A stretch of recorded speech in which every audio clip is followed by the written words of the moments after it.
Source Intelligence, pourquoi le site? On va revoir les bases. Pourquoi c'est nécessaire si je veux faire une carrière en pentest? Tout simplement, ça va me permettre d'élargir la surface d'attaque. hein.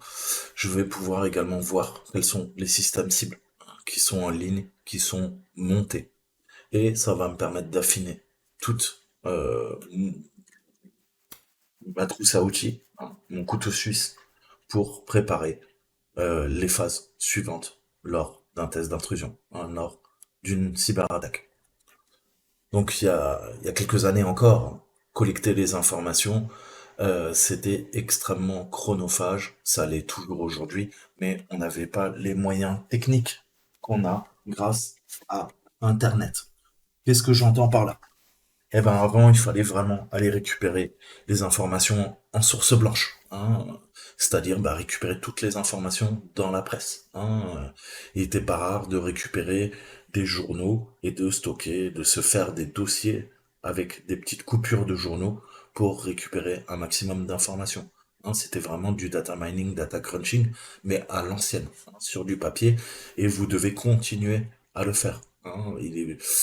Euh, Vous devez, si vous avez les moyens, vous abonner à des journaux, en tout cas récupérer l'information autrement. Si c'est pas sur du journaux papier, allez voir les équivalents numériques, mais c'est un mal nécessaire. Ensuite, on allait voir les adresses, les numéros de téléphone au niveau d'une entreprise, d'une entité qu'on voulait auditer. Et puis, tout simplement, aussi aller visiter la compagnie, le site web, voir un petit peu les produits, les systèmes, tout ce que nous offrent les sites marchands, les sites vitrines de l'entreprise. Donc aujourd'hui, on peut le faire beaucoup plus efficacement via les réseaux sociaux, via les sites publics, en allant en effet sur tous les sites web de la compagnie.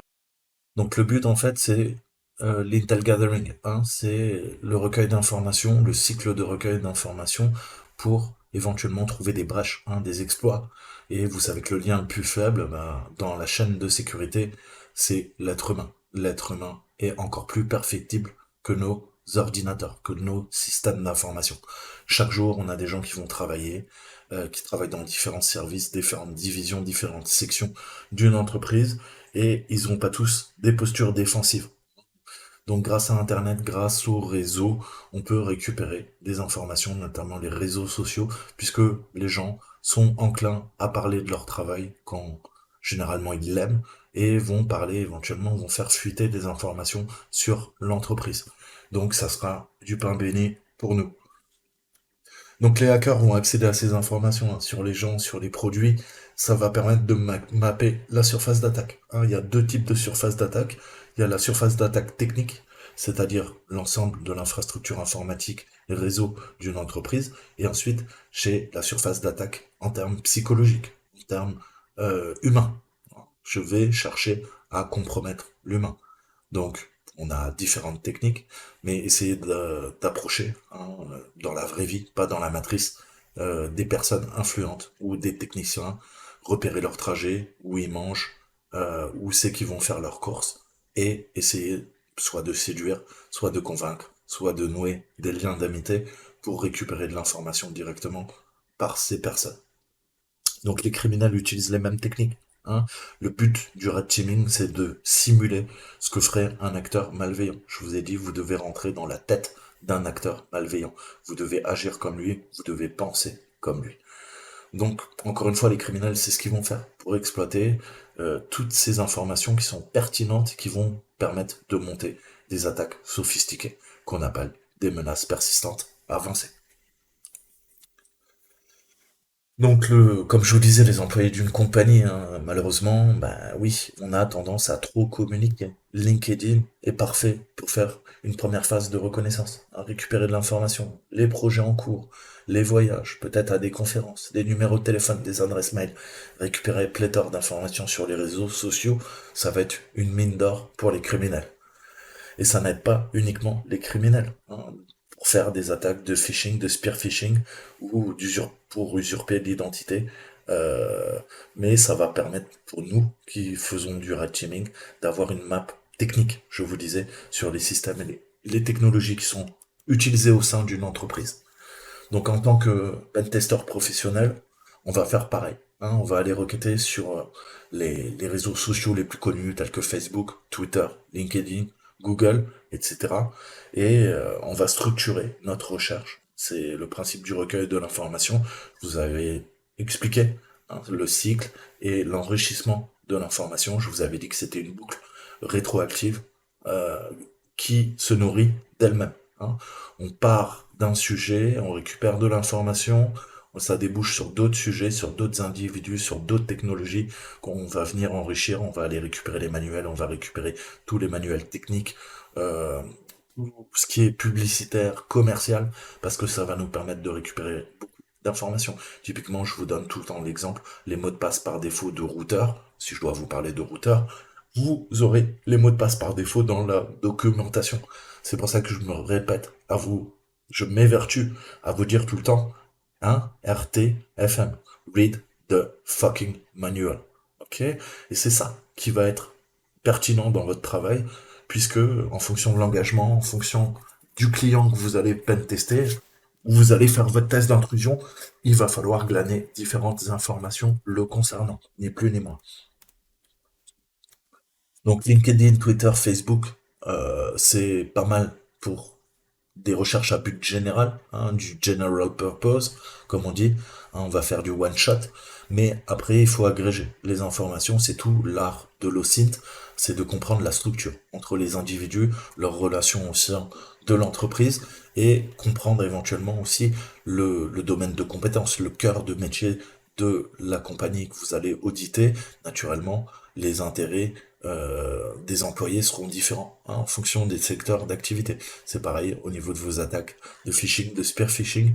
Vous n'allez pas utiliser les mêmes techniques pour amadouer, hein, pour berner, pour usurper l'identité des employés.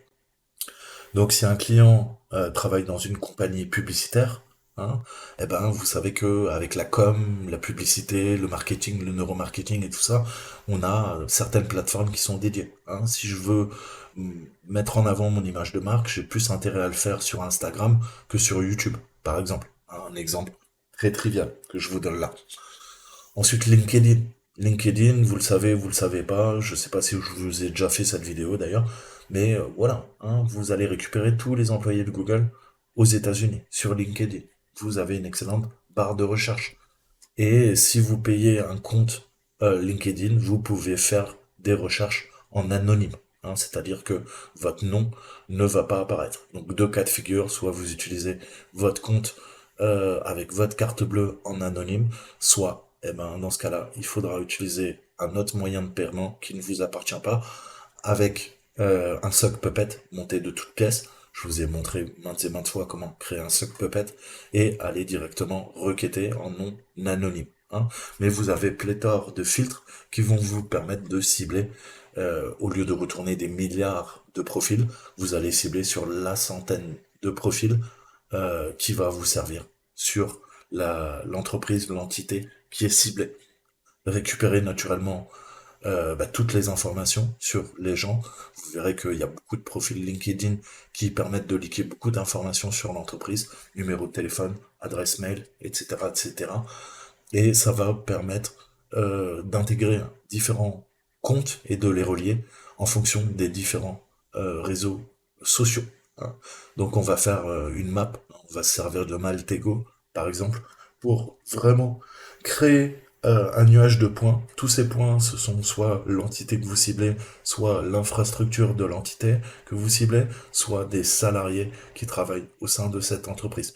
Et on va essayer de comprendre euh, les relations. Hein. Je vous avais parlé de la théorie des graphes, je vous avais parlé aussi de la théorie des jeux et, euh, et du recueil d'informations. Hein. Donc c'est vraiment tout ça conjugué qui vont permettre d'extrapoler, d'extraire la quintessence de l'information pour pouvoir la raffiner et pour que ça devienne de l'information qui soit opérationnelle, hein, que vous puissiez utiliser lors d'une cyberattaque et éventuellement trouver l'information manquante, le chaînon manquant. Donc il faut corréler l'information. Hein, c'est un vrai boulot d'analyste. Donc pareil, on va faire de la recherche inversée. Ok, j'ai le vrai nom d'une personne qui a un compte Twitter. Est-ce que je peux pas faire une recherche après dans LinkedIn, hein, pour voir si j'ai corrélation entre le nom, le prénom, entre des avatars, entre des nicknames, hein, des surnoms, hein. Donc c'est pareil, hein, on va utiliser tout ça, les alias et tout, pour les corréler. Quand bien même un alias, vous utilisez généralement votre même alias un peu partout sur les sites internet sur lesquels vous naviguez et sur lesquels vous avez un compte qui est enregistré. Donc c'est intéressant aussi de faire ce travail là-dessus, hein. Et puis vous le savez, je vous l'ai dit, LinkedIn force les utilisateurs à utiliser leur vrai nom. Donc ces attaques par ingénierie sociale peuvent être extrêmement pertinentes et permettent de cibler des informations éventuellement qui auraient fuité, hein. Ensuite, on a Crunchbase, je vous avais déjà expliqué, hein, qu'on peut s'en servir. Ça va permettre de récupérer pléthore d'informations en termes commerciaux, en termes techniques, en termes financiers, fiduciaires. Et encore une fois, c'est de l'information qui est stockée de gouvernement à gouvernement, d'État à État, hein. Donc on a différents niveaux. On a le renseignement qui est agrégé par les moteurs de recherche, le renseignement qui est agrégé par les réseaux sociaux, et après des bases de données gouvernementales, des bases de données étatiques, hein. Donc je vous l'avais dit, on a le SAM, hein, aux États-Unis. Donc c'est ça qu'il faut retenir. Si je dois vous donner un petit exemple, aux États-Unis, on a le System for Award Management, SAM, qu'on appelle, et le GSA e-Library. C'est quoi? Bah, c'est deux sites où vous pouvez trouver des informations sur les contrats, notamment entre les compagnies privées et le gouvernement américain. C'est une mine d'informations si on s'intéresse au secteur de l'Amérique du Nord, hein, ou anglo-saxon. On a d'autres ressources qui peuvent être présentes dans les bases de données WHOIS, hein. Vous savez que via le WHOIS, si l'information n'est pas privée, publique, dans ce cas-là, si elle est publique, on peut récupérer le nom du propriétaire du nom de domaine, son adresse euh, locale, enfin physique, son adresse mail et éventuellement des contacts au niveau technique. Vous pouvez aussi aller requêter directement via votre macOS ou votre Linux via la commande WHOIS. Si vous êtes sur Windows, vous pouvez utiliser et installer sysinternal WHOIS. Donc des exemples, hein. Des exemples, eh ben, c'est faire une simple requête, hein, WHOIS sur apple.com. Et là, qu'est-ce que j'ai? Ben, j'ai le domain name, apple.com, j'ai l'ID, j'ai le domaine administrator, j'ai la personne qui a enregistré, j'ai l'adresse, j'ai la ville, Cupertino, Infinite Loop, CA, Californie, l'État, la province, le code postal, le pays, c'est les États-Unis, le numéro de téléphone, le fax et éventuellement un email. Donc vous voyez qu'on récupère beaucoup d'informations techniques au niveau des contacts. Donc les réseaux sociaux, les sites publics, Wiz, ça doit être vraiment la base, hein. Pour récupérer des informations qui sont fragmentées, je vais ensuite corréler les informations et les regrouper au sein d'une base de données pour mieux comprendre le cœur de métier, le business, hein, de mon client sur lequel je dois faire un audit. Donc il ne faut pas oublier aussi que vous pouvez utiliser, hein, et ça sera une mine d'informations également, eh ben, toutes les informations que vous trouverez sur le site web de votre cible, de votre client, ses produits, ses services, les technologies et en général la culture de l'entreprise. On a beaucoup d'entreprises qui ont en libre accès, hein, des informations qui peuvent nous être intéressantes dans le cadre d'un engagement. C'est-à-dire, bah, éventuellement, quelles sont les personnes, hein, qui travaillent à la direction, leur profil, hein. Généralement, ils seront mis en avant. euh, la sortie actuelle ou de futurs produits, hein, fournis par le client, les partenaires, hein, les suppliers, hein, donc les sous-traitants, et puis éventuellement même des fois vous avez accès aux vacances, hein, ou aux recherches d'emploi, hein. Donc ça va nous permettre de corréler l'information. Je vous donne un exemple. Il recherche quoi? Un ingénieur réseau formé sur des routeurs Juniper AS500, je dis ça au hasard. Eh ben, vous savez que l'infrastructure va être composée de routeur Juniper A500. Donc à partir de là, allez récupérer toute la documentation technique pour pouvoir trouver des failles au sein du système. Donc voilà, plus vous connaissez votre cible, plus ça va être facile pour les étapes futures de votre test d'intrusion. C'est pour ça que la phase de reconnaissance, la phase de recueil d'informations d'OSINT est primordiale. Hein. Comme je vous ai dit, on part d'une pyramide inversée, la base est extrêmement vaste et il va falloir raffiner l'information pour arriver jusqu'à la pointe de notre pyramide inversée. La pointe de votre pyramide inversée, c'est quoi? Eh ben, c'est le gain d'accès avec un compte-route sur un contrôleur de domaine. Ok, il y aura eu 5, 6 étapes entre, ça sera votre cyberattaque. Mais le but, la finalité, c'est la pointe. Mais pour arriver à cette pointe, on est parti de la base. Et la base, c'était toutes ces informations que vous avez agglomérées et recueillies et comprises pour ensuite trier l'information. Hein, et garder uniquement l'information qui est pertinente pour votre engagement. Donc, euh, si jamais il n'y a pas de base de données directe, en fait, hein, ou d'autres sources concernant l'entreprise, l'entité que vous devez pen tester, hein, lancer un engagement, faire un test d'intrusion, et ben dans ce cas-là, il faudra essayer d'identifier hein, par vous-même, éventuellement, réfléchir hein, à quels pourraient être les différents services, les différents logins, les différents mails. Il va falloir récupérer l'information en dehors des bases de données. Hein. Mais ça, après, c'est des techniques vraiment qu'il faut parfaire en termes de recueil de l'information. En effet, les bases de données euh, vous font gagner du temps, mais après, rien ne vous empêche d'aller récupérer vous-même les informations hein, par rapport au mail, par rapport au nom de domaine, par rapport aux documents que vous pourrez récupérer, ne serait-ce qu'à partir de Google. D'accord? Donc ça, faut bien garder tout ça en tête. Euh, Et puis pensez que si je dois vous parler un peu des courriels, les mails, généralement il y a des schémas hein, pour chaque employé. On va avoir même des noms de domaines, des noms de sous-domaines pour telle division de l'entreprise, tel secteur. Hein. La partie technique va avoir une adresse mail qui est différente de la partie du secrétariat hein, ou de la division recherche et développement, etc., etc. Donc en fonction des adresses mail, parfois vous avez même l'indication en fait hein, de où est rerouté en interne le mail.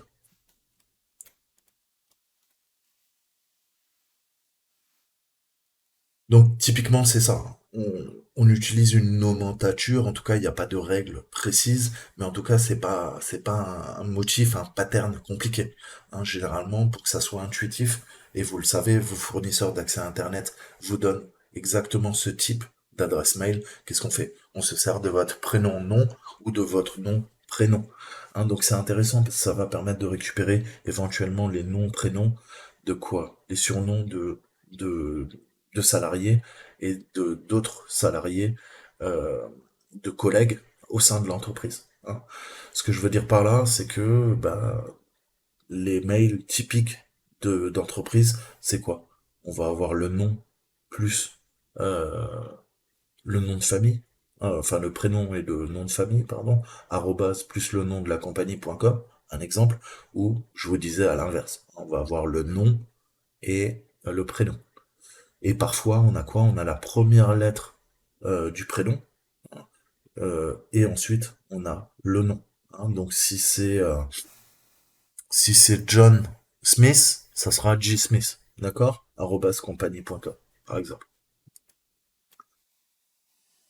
Donc, vous devez être capable hein, de trouver ces mails, hein, que ça soit par LinkedIn ou d'autres réseaux sociaux, via des sites officiels, et vous devez intégrer ça en base de données, puisque bah, après, on va pouvoir faire éventuellement des campagnes de spam, de phishing, de spear phishing, de mass phishing, et en plus, c'est extrêmement utile puisque si vous envoyez éventuellement un mail, généralement on a les systèmes de courriel qui nous disent si le mail a été réceptionné ou pas. Hein, et s'il n'a pas été délivré éventuellement parce que la personne à cette adresse mail n'existe pas.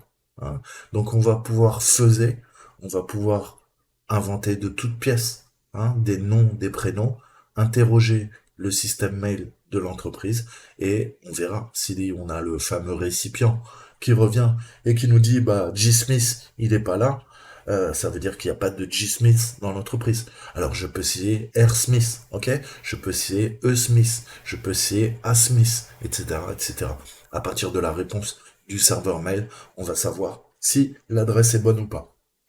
Donc c'est une opportunité hein, pour nous pentesters parce que ça va nous permettre aussi de comprendre hein, comment est formatée l'adresse mail de l'entité lors d'un test d'intrusion. Est-ce que c'est quoi? Prénom, nom? Est-ce que c'est nom, prénom? Est-ce que c'est autre chose? Comme je vous disais, première lettre du prénom et le nom ensuite collé.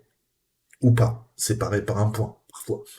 Donc c'est à vous d'essayer, hein. C'est à vous de collecter les informations au niveau des employés, et vous le savez, bah, après, à partir d'un nom, d'un prénom, d'un nom, d'un surnom, d'un prénom et d'un nom, on peut commencer à préparer notre dictionnaire pour des attaques de force brute, hein, ou de password spray. Donc il va falloir se construire hein, des listes de mails avec les bons formats que vous pourrez utiliser lors de vos engagements. Il faut que la donnée devienne opérationnelle, comme je vous l'expliquais. Donc essayez d'envoyer un mail, mais essayez de le faire bien, hein, qui n'alerte pas les potentielles victimes. Hein, ne mettez pas phishing test hein, au niveau du sujet de votre mail. Vous l'avez bien compris.